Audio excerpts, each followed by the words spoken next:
So one of the most frequent questions we get, and I get, and you get, and everything is, who is Mr. Flashy? Yeah. So finally, the time has come to unveil who Mr. Flashy is.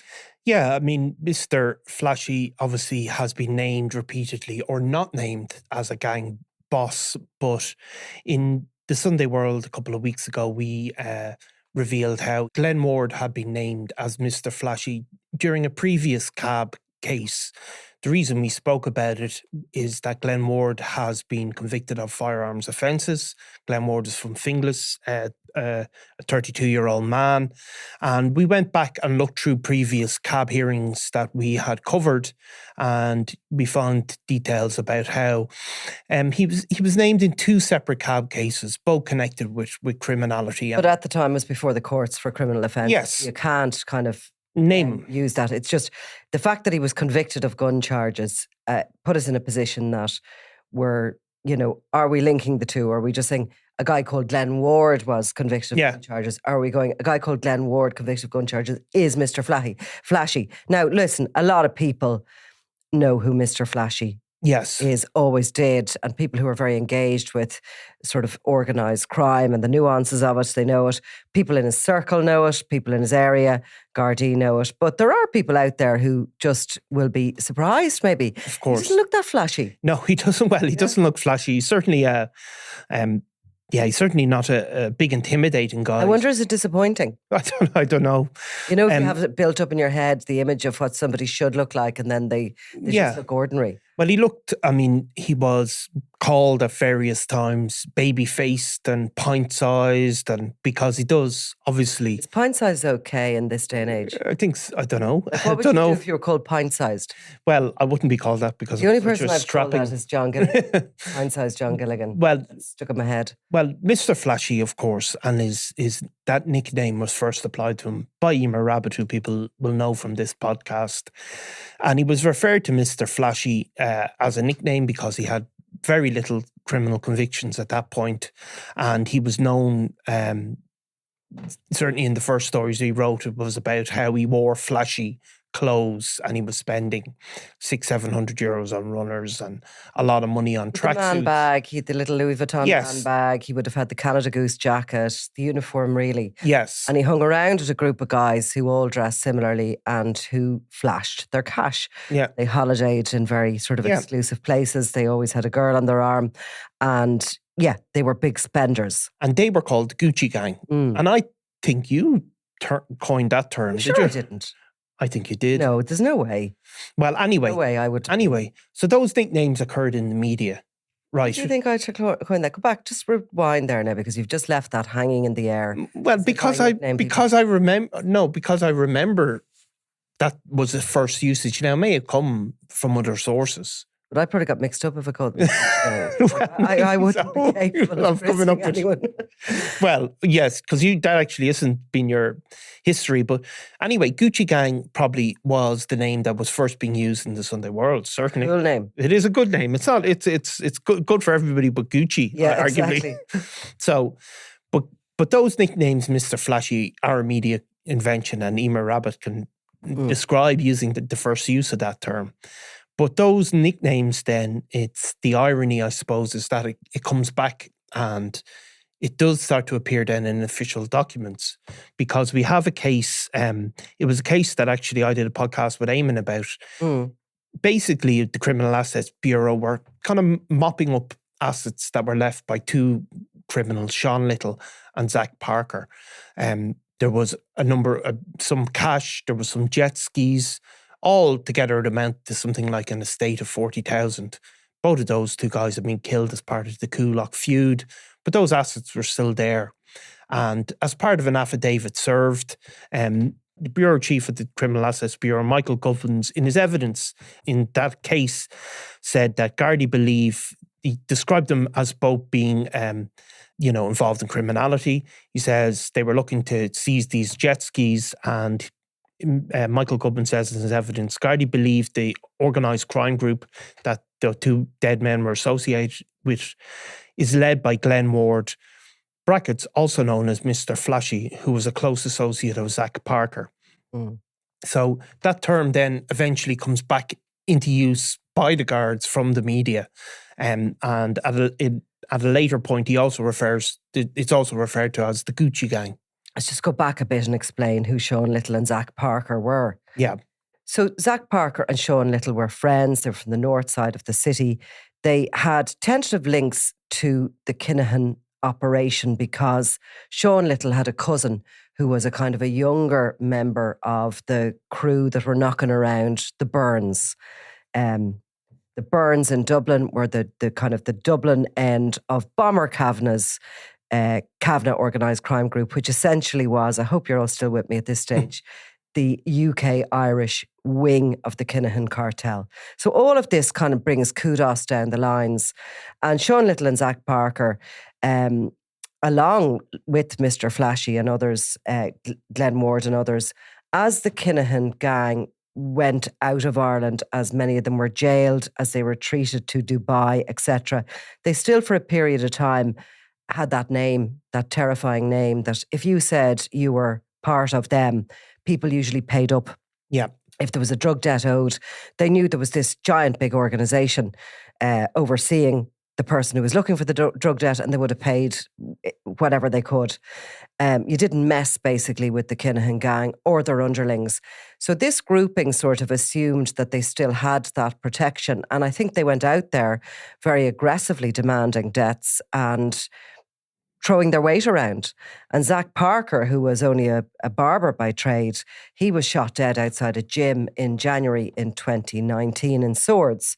And Parker was dressed in the gear, was in a kind of a BMW Jeep at the time, and had something like 25 grand in his bank account and had been on all these very snazzy holidays. Yeah. Now, the chief mourner at his funeral was Sean Little, his best friend. Little and a few of the others around him showed up in those Kinahan colours at the Zack Parker funeral. They wore that uniform that we saw the Kinahan cartel wear to David Byrne's funeral, the blue shirt, the navy tie. It was a navy jacket, I think, navy suit. But there was only a handful of them that showed up like that. But still they were trying to really hitch their wagon to the Kinahans at that stage. But I think the ship had sailed. Yeah, and of course, one of those mourners at that funeral was Glen Ward as well, who was pictured there. So what you had was, I suppose, a vacuum was created. There was a middle management of the Kinahan cartel who, for one reason or another, as Daniel and the very top end moved to Dubai, another sort of wave of management moved to Spain and stayed over there. And, you know, there was other guys then locked up or fleeing the country. So you had these young guys who really became the number one clients. But they were all in their early 20s and they proved to be volatile, out of control and not as sophisticated as the others. And Glen Ward and Sean Little were both right at the forefront of that organisation. You could describe them, and they are described in these affidavits from the Criminal Assets Bureau as being effectively interchangeable, that they work together. Although their operations, I think, were also distinct, I suppose. So that they were the next generation that came through. And you can see the links to the Kinahan cartel in another case where it was a case involving the Ross Browning case, basically, where Ross Browning's assets were seized.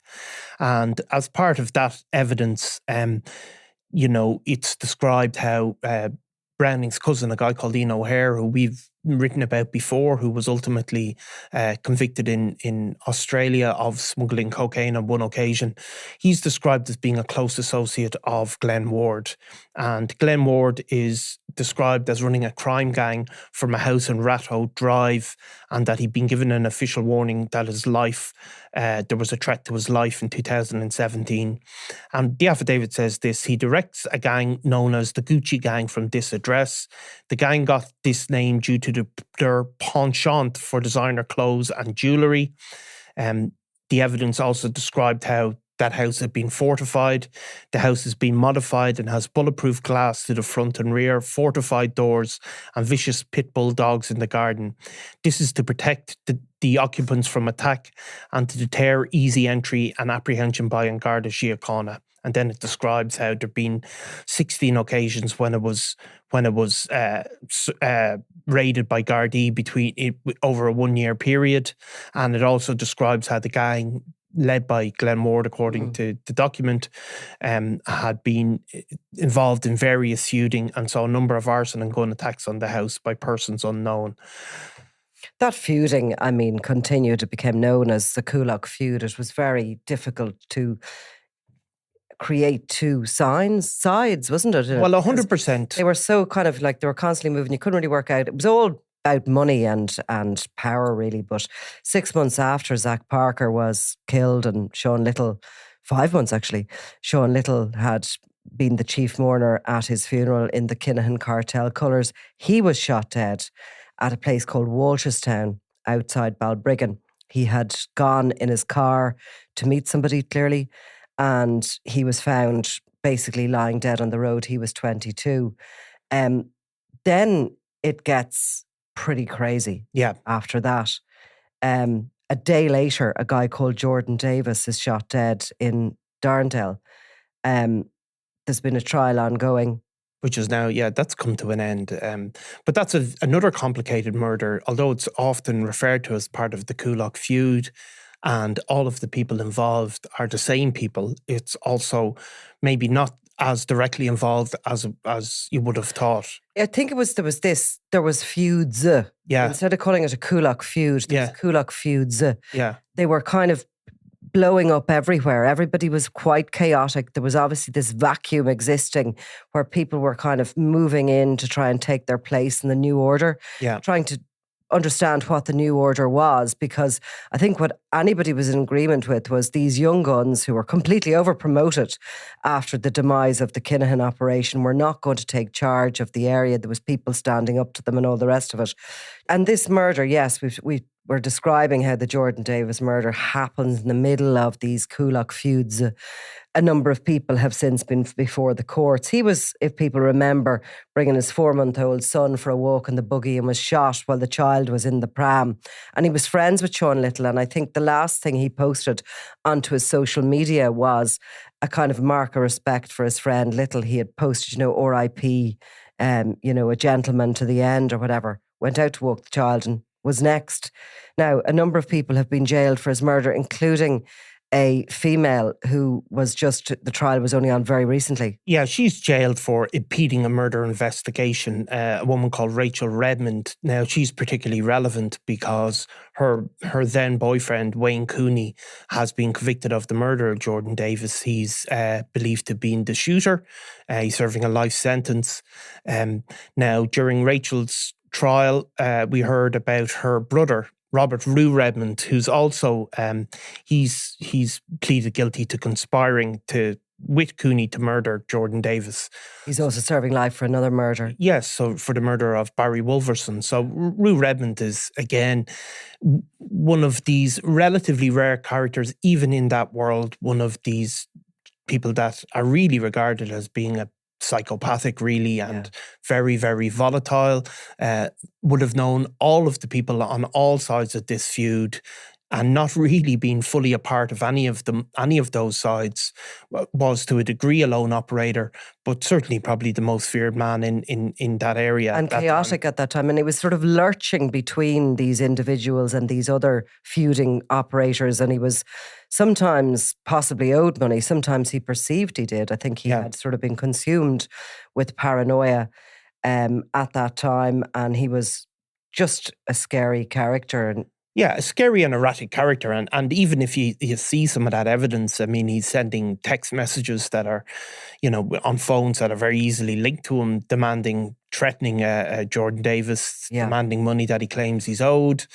So that's all going on in the background. So all of these people are all mixed in there. There's various double crossing going on. There's other people like Caelan Smith, who's serving over 20 years for a Kinahan cartel hit attempt. That was in May of 2017. So he's also in the mix there, and he's accused by Sean Little of betraying him, or Sean Little's associates accuse him of betraying him. So they're all in this mix.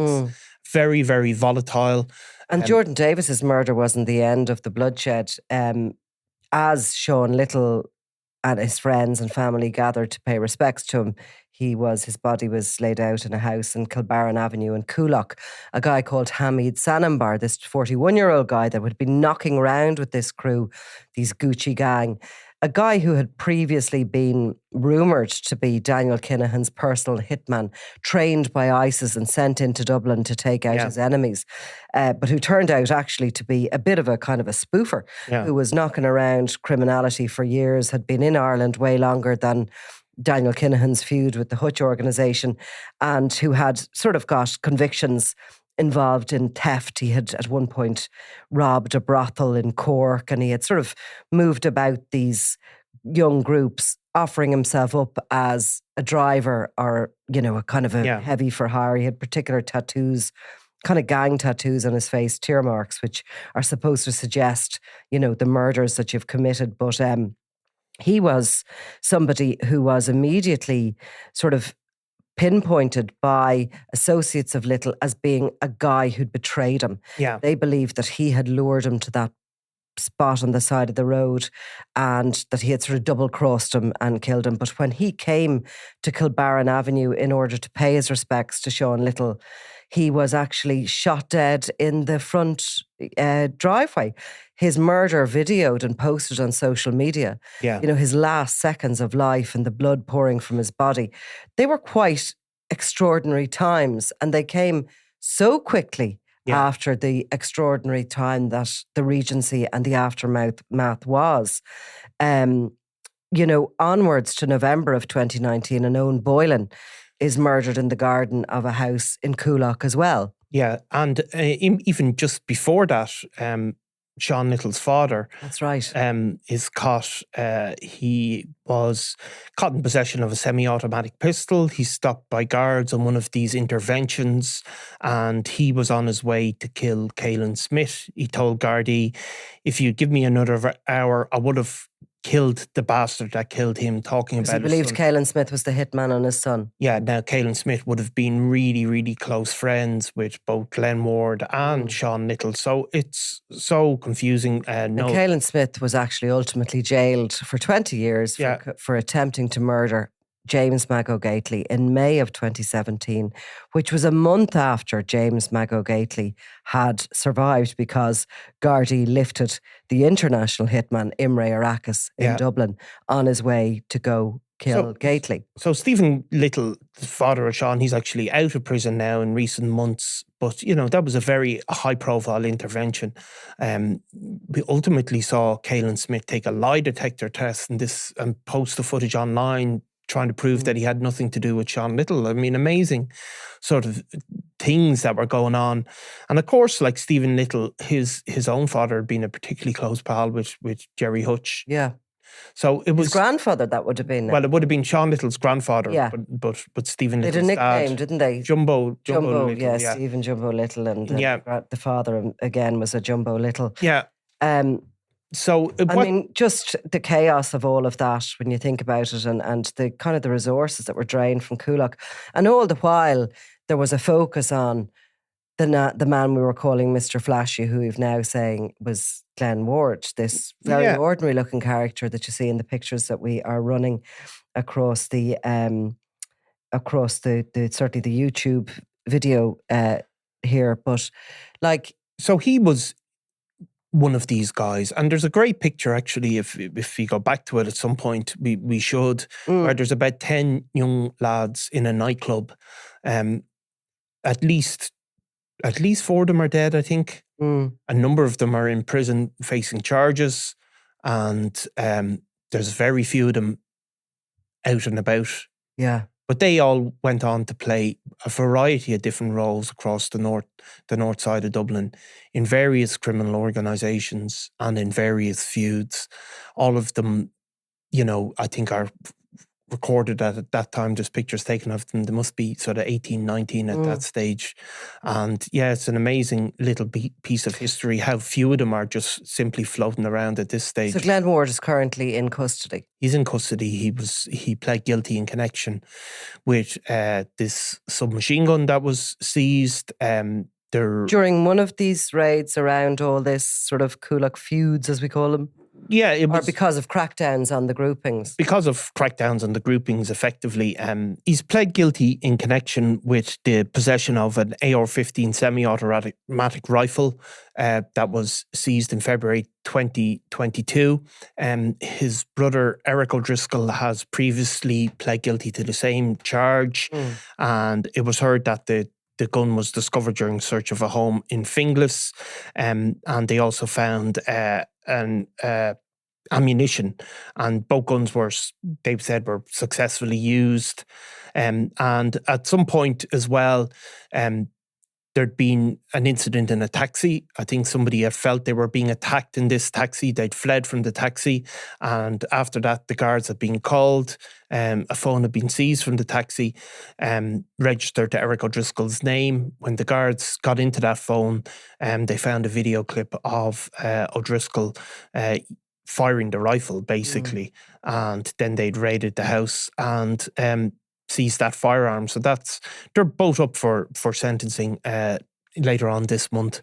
But yeah, it's a incredibly complex story. But yeah, we'll have to dig out that picture and look at those guys when it all comes to an end. And maybe attend that sentencing to see what sort of evidence or what sort of, what comes out. I mean, the two brothers, and there's a good difference in their ages, maybe 6 years or something like 6 that. years, yeah. I wonder how they both end up in this position. Yeah, I mean, I suppose it's some of it is going to be the attractiveness of the flashy lifestyle. It's certainly they did live the high life, but it hasn't gone on, and they're currently in prison on remand and facing a hefty enough sentence, and also facing threats within the prison system. Yeah. Okay. Well, let's come back to that. Thanks, Niall.